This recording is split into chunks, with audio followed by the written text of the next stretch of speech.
Okay, thanks everybody for joining me for story time. I am so excited to have you here today to tell you a scary story. It might only be appropriate for people who like scary stories, and the title might help you understand whether the story is for you because it is called Crazy, Scary, Bloody Man. And this story happened a few summers ago on the hottest day of the year. This was a day when the sky was, I call it puke green. I call it sick yellow. And you could just tell that the air was thick and a storm was coming. So all day long, it just kind of seemed like these ominous clouds were circling that that you could tell it was going to be thundering and lightning real soon.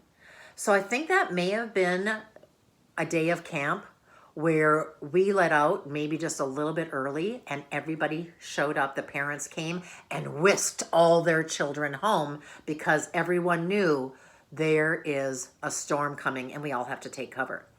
So right after camp, it's like, I don't know, 3:30. You could tell, like, we should go get food. We should make sure we have batteries for our radio. We should have candles. We should have matches around because we don't know if there's going to be power for very long. The power could go out any time. Well, for a long time, the sky just kind of stayed this green, this yellow, this sort of sick color. And it was like, when is it coming? When is it coming? I feel it in the air. Well, those of you who know the story know that my best friend Mandy was visiting me at this time. And she and I, when we're together, we love to make art. And one of the things that we oftentimes make together is jewelry.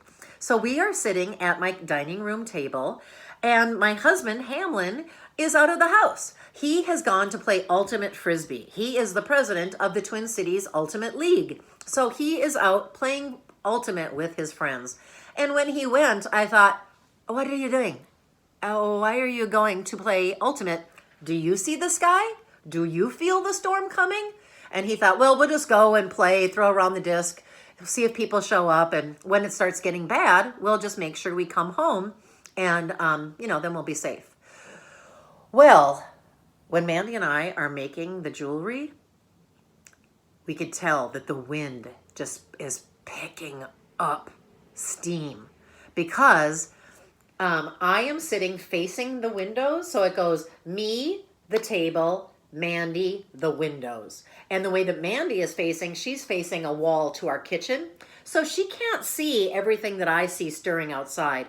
There are windows over here as well, but they kind of don't show everything because there's a house next door.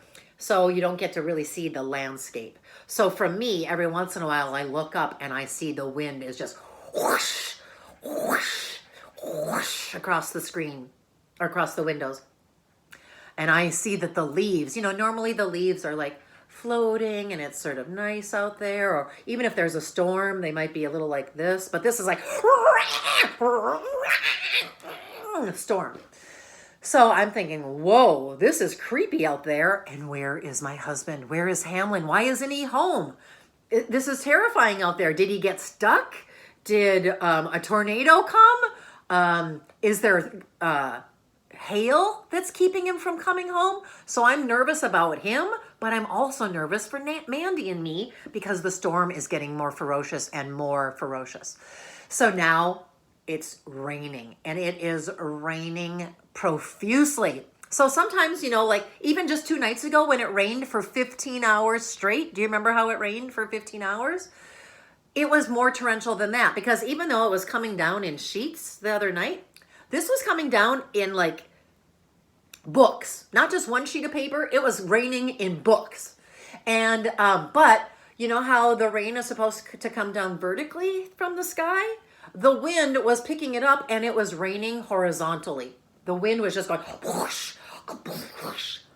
And it was thundering and lightning like I have never seen before. It was like there was a fight in the sky, and the thunder was saying, I'm mad at you! And screaming its thunder across the sky. And Mandy, every time, she grew up in California, and I don't think they have thunderstorms like we do here. I don't think it rains as much because she lives in the desert.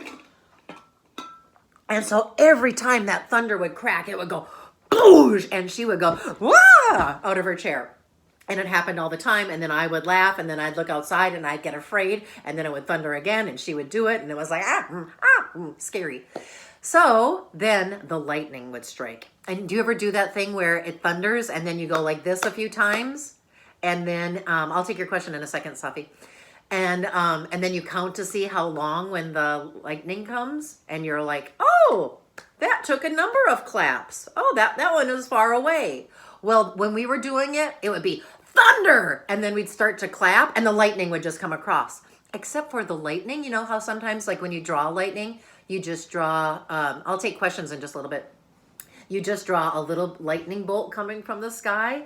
Well, this was not just a little lightning bolt. It was, and it went all across the sky. The whole length of the windows in my dining room were illuminated with these lightning rods. And I was just thinking like, I'm getting a little uncomfortable. When I was little, there were a lot of storms when I grew up, so I'm a little bit afraid of tornadoes. And I was thinking, do we need to go in the basement? Do we need to get in a corner? Do we need to make sure there's no windows? Bring down our radio and our candles and matches? Well, we didn't, because we still wanted to make art. But the power was going in and out. So it would go with the wind. And then the thunder would go, clap, boom, clap. And the lightning would go across the sky. Mandy would jump and go, ah! And then I would go, like this. So it was like this, I don't know, a song that we're singing of fear and weather. And then all of a sudden, to add an extra little crescendo to our music, with the lightning and the thunder and the screaming and everything else, we hear. And I'm like, oh no, oh no. And Mandy goes, the door. Who's at the door? And I go, I don't know. Not going to find out. I'm not answering it. And she goes, you have to answer it. Someone's at the door. And I said, I heard they're at the door, and I'm still not answering that. There is no reason for me to get up and answer the door during this kind of storm. Why on earth would I be going out to see who's at the door? Makes no sense to me. Not going to happen. And Mandy's like, they could need us.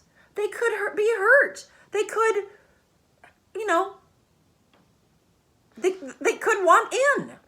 And I thought, yeah, see, those are the main reasons I'm not answering the door. Well, again, she's like, Lisa, you have to go answer the door. And I have watched every Twilight Zone that has ever been made. And I'm just thinking, please don't let there be a gremlin on the wing. I don't want to go open the door. And so I think, I'm not going to open the door. There's a curtain that I have sewn that's over the window. I'm just going to go to the corner, and I am going to just lift it up. I'm just going to open the corner of the curtain, and I'm just going to see who's out there. Maybe it's a ghost. Maybe it's a monster. I don't know, but I'm not letting him in my house. So I lift up the curtain, and as I lift it up, the scariest thing that had ever happened to me, my nightmare came alive. Because as I opened the door, as I opened the curtain, I see a man. And as I do it, the lightning strikes and lightning strikes and the thunder goes off. And I jump because I see, as I open the curtain, there's a man, and he has his whole shirt just bloody. And his chin is over here, and he's like, rah, rah, rah, rah. And he's right there, just rah, rah, rah.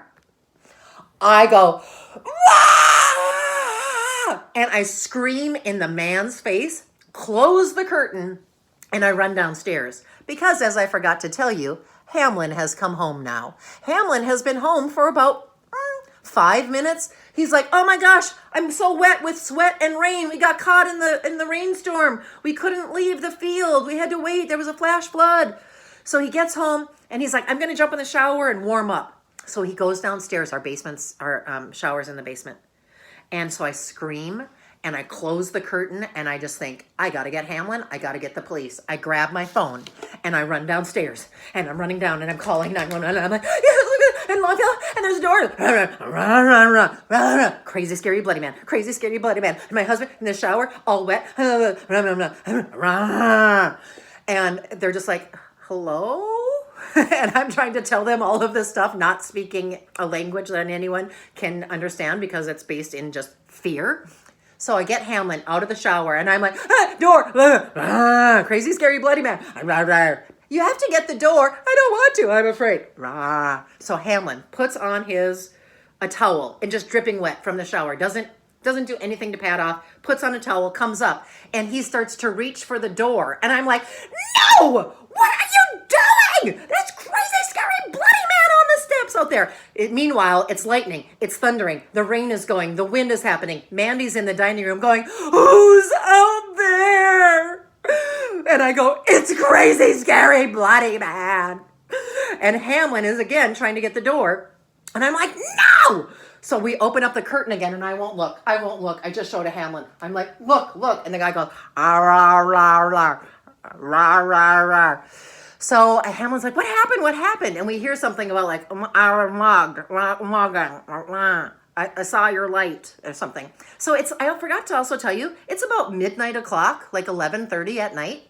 And so I'm thinking, why is there someone who's out for a walk in the biggest storm I've ever seen in my whole entire life? And then why are they at my house in the middle of this storm? Why do they want in? And what happened to them?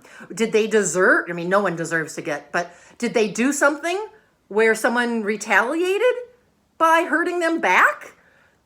Are they the bad guy? Did they try to hurt somebody first? Are they being chased? And so the bad guy is right behind them? Do they need my help? Can I help them? I mean, all of these things are going through my brain and I don't know if I did the right thing. I feel bad that I wasn't we got to help this person, let them in. But maybe you understand why it was so terrifyingly scary. So, Hamlin then, we're like, back up, crazy, scary, bloody man. Get off our steps. So he gets off of our steps and now he's in the thunderstorm again. He's in the rain. And meanwhile, we have called 911. The ambulance comes, the police come, and they're like, what happened? And I'm like, I don't know. It's not the store at the rain. We're just making jewelry. And who's there? And answer the door. And rah, rah, rah. And so the police came. They took crazy, scary, bloody man away. And we don't know what happened. The police said they didn't hear that there was a mugging. There were no reports. We looked at the newspaper. We looked at the internet and anywhere that we could to see if something had happened in our neighborhood in the last couple of days, and nothing ever showed up. So we don't know what the story is, what happened to crazy, scary, bloody man. I mean, he could have just been one of us. He could have been me. I mean, I could have been crazy, scary, bloody woman on someone's step if something happened to me. Thank goodness it didn't. But that is one of the scariest things that have ever happened to me. And I sure hope that scary, crazy, bloody man is safe and sound and not scaring anybody anymore. And I hope I didn't scare you too much. Thanks for listening.